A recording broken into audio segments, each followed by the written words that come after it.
Hello and thanks for joining us here on France in Focus. I'm Chris Moore. Coming up in the programme, President Hollande goes on the offensive with a new governing team.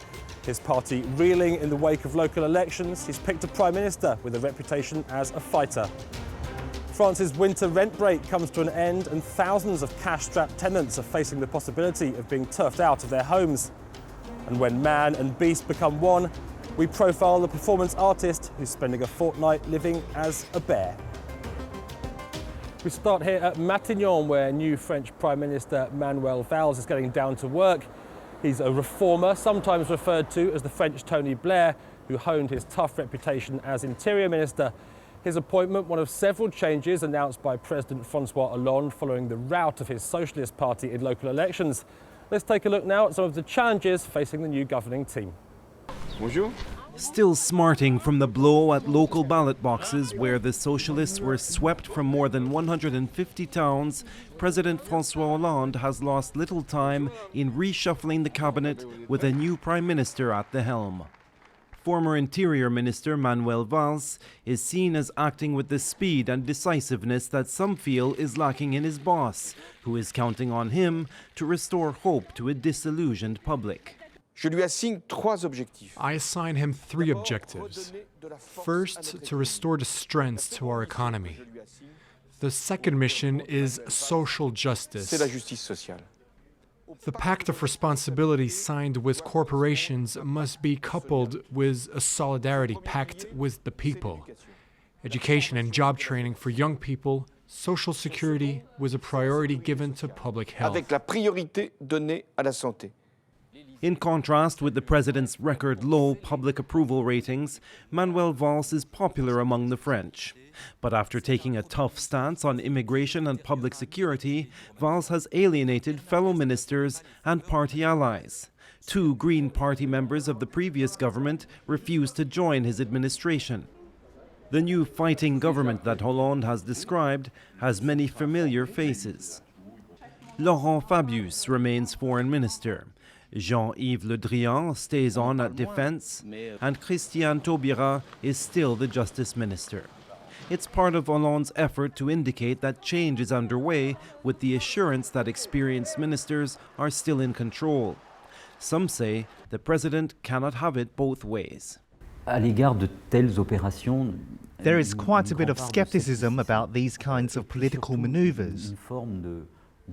When these personalities and ministers are well known, because they've got a lot of experience, there's also the sense that political life is closing in on itself.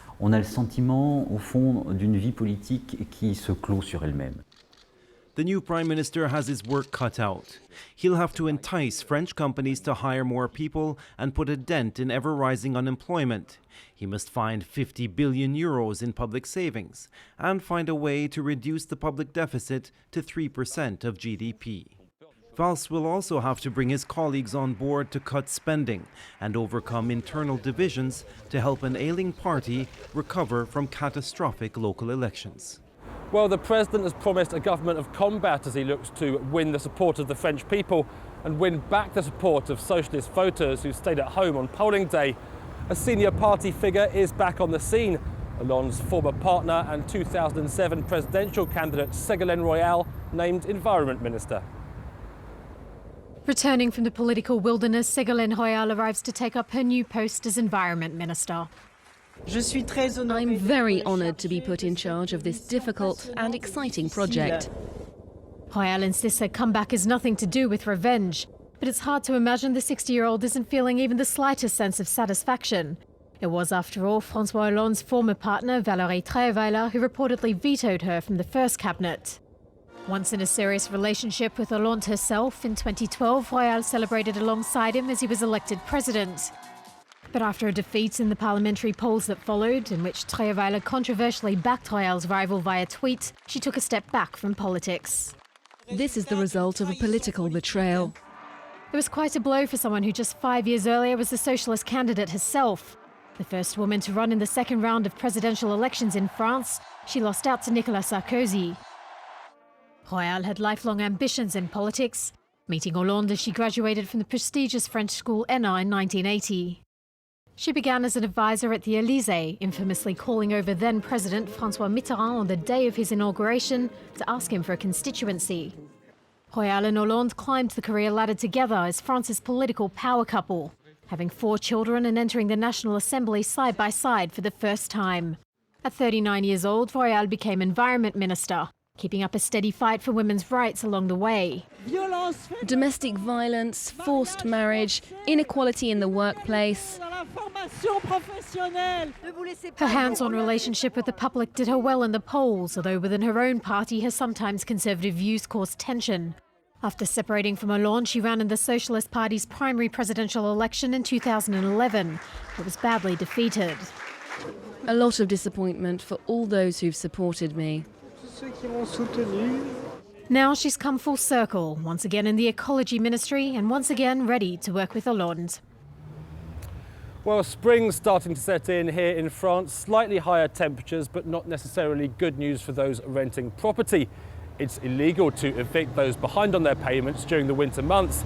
And now is the time of year that cash-strapped tenants traditionally face the prospect of being thrown out of their homes. In her bag, Fatou carries the numerous eviction notices she's received. The 62-year-old retiree earns just €300 a month, not enough for living expenses and her rent of €621. Behind on her payments, the landlord wants to send her packing right away if she can't come up with the back rent. I had to be up to date no later than November. The end of November, otherwise I'd be evicted. But they told me that I wouldn't have to leave during the winter. That was a big relief, because it's a burden. It's hard. In France, it's illegal to evict tenants from November 1st to March 31st. The law dates back to 1956 and came about from the efforts of one man, Abbé Pierre. Outraged over people tossed into the street and left to freeze during the harsh winter of 1954, he campaigned tirelessly for the rights of the poor. During the winter truce, heat and electricity can't be shut off either. Nearly 60 years later, a new housing law is set to take effect. It extends the grace period by 2 weeks, but the measure does little to ease the growing housing crisis in France. The northern countries, but also Germany, have implemented housing policies where there are nearly as many lodgings as there are households. That means even when there are evictions, and there have been in those countries, it's not as bad because people aren't on the streets. In France, we're missing 800,000 dwellings, so losing housing is obviously disastrous. There are more than 1.5 million people seeking social housing. For Fatou, the grace period allowed her to build a case for needing social assistance. She would soon be relocated, but many won't have that chance. In 2012, more than 115,000 people received eviction notices because of unpaid rent, and nearly 10,000 were forcibly evicted. Finally, welcome to Paris's Hunting and Nature Museum, a celebration of rural pursuits in the heart of the city. For the first 2 weeks of April, it's playing host to an unusual exhibit, performance artist Abraham Poincheval, who's living inside this bear. When man and animal become one. Like the Bible's Jonah and the whale, performance artist Abraham Poincheval is spending 13 days in the stomach of a large brown bear at the Hunting and Wildlife Museum in Paris. He will live like a bear and eat like a bear. These are almonds, and here are large dried worms. Are they wild? Yes, completely wild. Everything's been planned, right down to the smallest details. For dessert, because bears like sweet things, here's a lollipop with ants. I don't know whether you can see the ants inside. The artist has food and 30 liters of water in the beasts behind. There are also creature comforts like a kettle to make living here a little more, well, bearable. The toilet and rubbish chute is in this paw. There's a first aid compartment just in case there's a problem with the bear. Yes, in other words, if it scalds me with boiling water or decides to injure me or cut me. Abraham Poincheval came up with the idea after coming across animal carcasses while wandering in the Alps. The performance is a way to explore man's relationship with animals. Bears used to roam free across large parts of Europe, But now it's been hunted to near extinction. It's a bear in a museum. A bear was a man living inside. It's a bit like Ulysses and the Trojan horse in Homer's Odyssey. It's also a look at the relationship between man and beast, how it works when it's just the animal and me. This isn't his first time living in an enclosed space for art. In 2012, he spent a week sitting under a rock in Marseille. This time, visitors can keep him company by reading. Goldilocks and the Three Bears, for example. The museum is also live streaming his stay on the internet, a unique way to bear witness to the artist's hibernation. And that's it for this edition of France in Focus. Thanks for watching, and do stay with us here on France 24.